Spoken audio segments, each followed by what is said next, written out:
kita nggak boleh khawatir. Kalau kita, apa arti yakin dalam bahasa Arab? Istilahnya apa? Percaya dalam bahasa Arab istilahnya apa?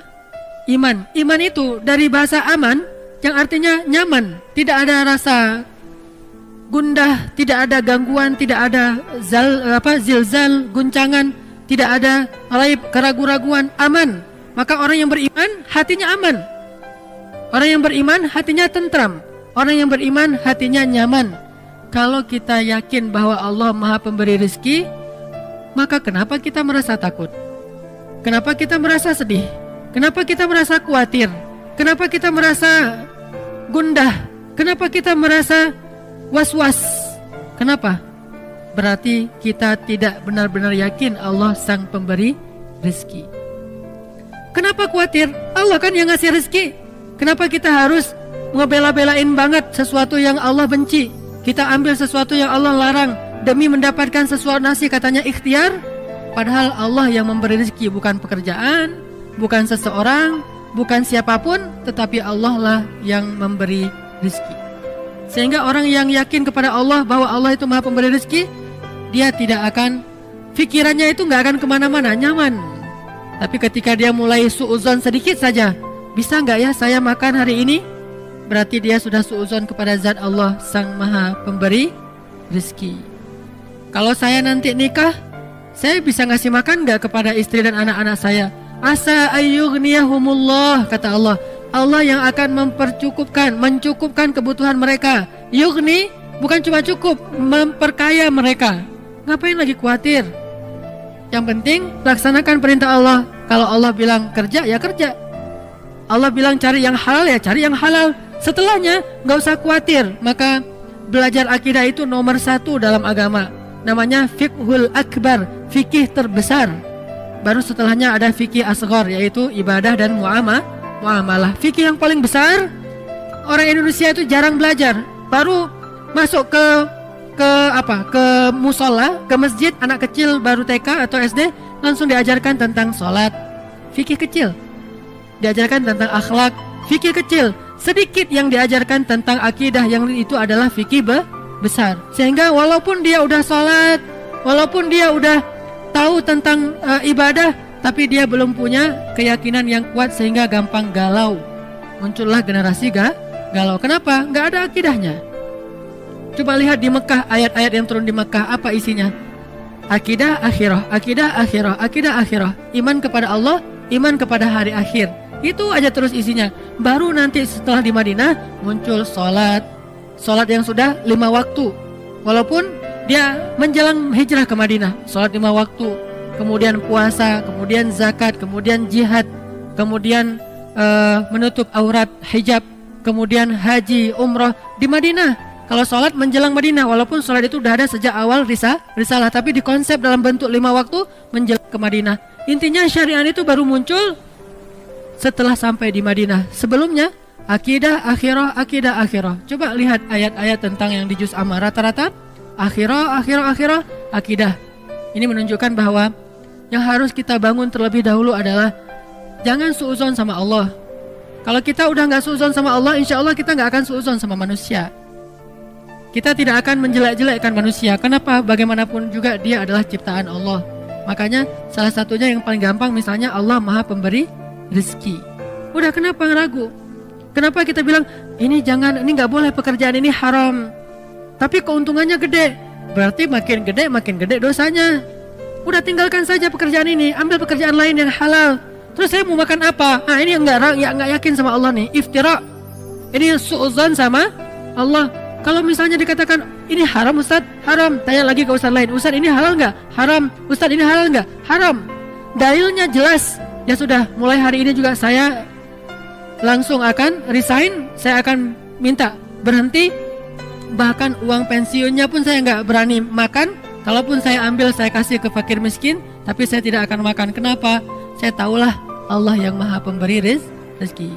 Falima syak. Lalu kenapa ragu? Kenapa was-was? Kenapa khawatir? Gara-gara kurang yakin kepada Sang Pemberi rezeki. Kan enak hidup kalau udah yakin sama Allah Maha Pemberi rezeki. Dan yakin itu yakin yang paling benar. Kalau keyakinan kepada selain Allah, keyakinan yang palsu.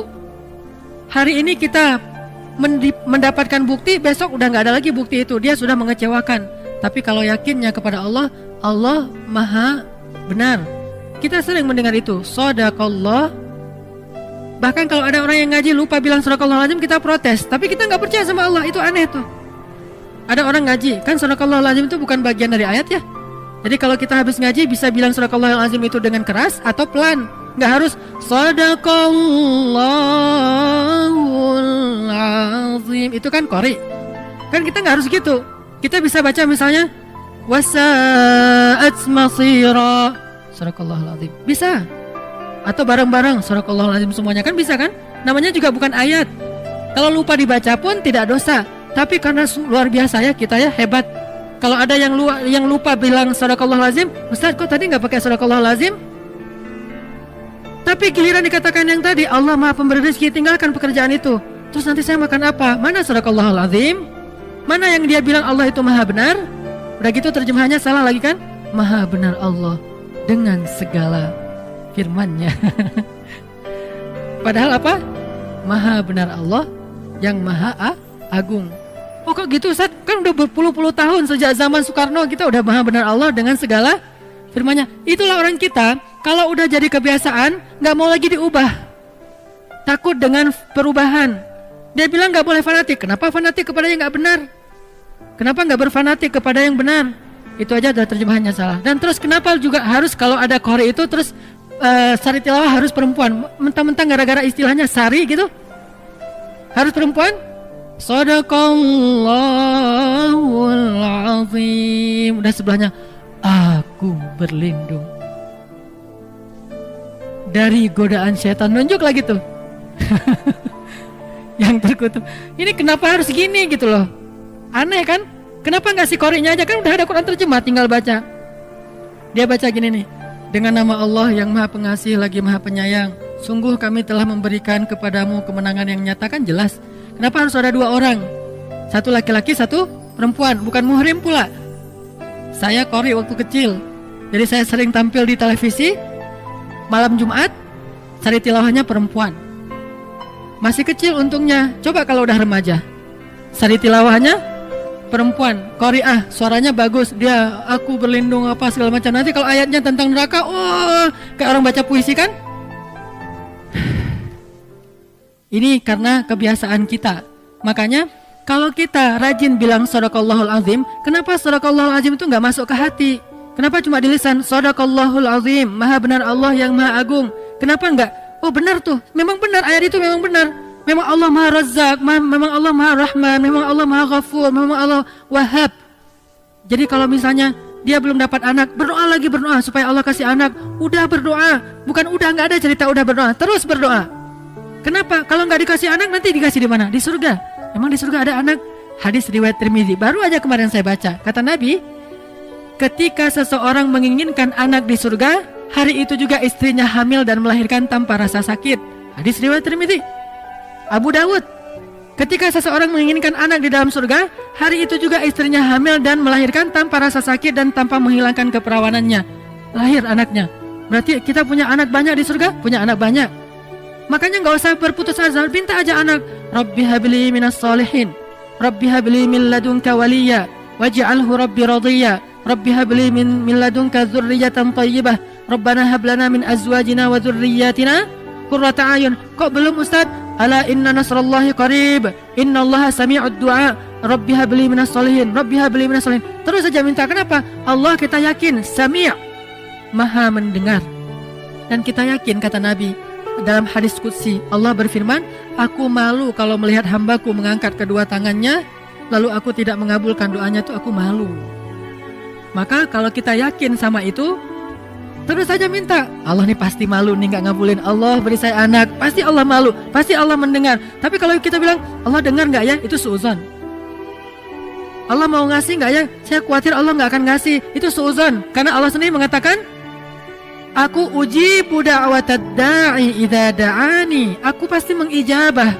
Pasti aku akan memberikan apa yang mereka minta. Maka mintalah ke Allah. Kalau kita ragu, Allah ngasih enggak ya? Allah mendengar enggak ya? Berarti kita udah su'udzan terhadap Allah, iftira.